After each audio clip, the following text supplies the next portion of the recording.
বন্ধুরা, চলো তোমাদের আজকে একটা জিনিস দেখাই। আমাদের এখানে কালকে মানে রাত্রিরে রক্ষাকালী পুজো ছিল, তো সেই উপলক্ষে এই যে ভোগ দেওয়া হয়েছে। মানে সেই ভোগটাই নিয়ে এসেছি ভোরবেলা সবাই। তো এই যে এটা হচ্ছে আসল ভোগ, 5 রকম ভাজা দিয়ে ভোগটা। আর এখানে হচ্ছে এই যে পরমান্ন। আর এই যে এটা হচ্ছে সবাইকে দেওয়া হয়েছে, মানে কাউকে বাকি নেই যে সবাইকে দেওয়া হয়নি। আর এই যে এটা তো ভুলেই গিয়েছিলাম, এটা আবার মা ছুটে ছুটে নিয়ে এলো। এটা হচ্ছে চচ্চড়ি দিয়েছিল। এই যে চচ্চড়িটার এত গন্ধ বেরিয়েছে, মনে হচ্ছে গোটা বাটি নিয়ে আমি বসে পড়ি একা। কিন্তু এত খেলে এমনি মোটু মোটু চেহারা, আরও মোটু হয়ে যাব। তো এই হচ্ছে আমাদের আজকে সকালে মোটামুটি এটাই জলখাবার সবার।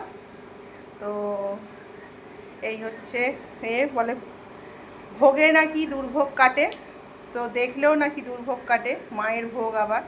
তো চলো তোমাদের সাথে এটাও শেয়ার করার ছিল, তাই তোমাদেরকে এটা দেখালাম আমি। সবাইকে আপাতত টাটা।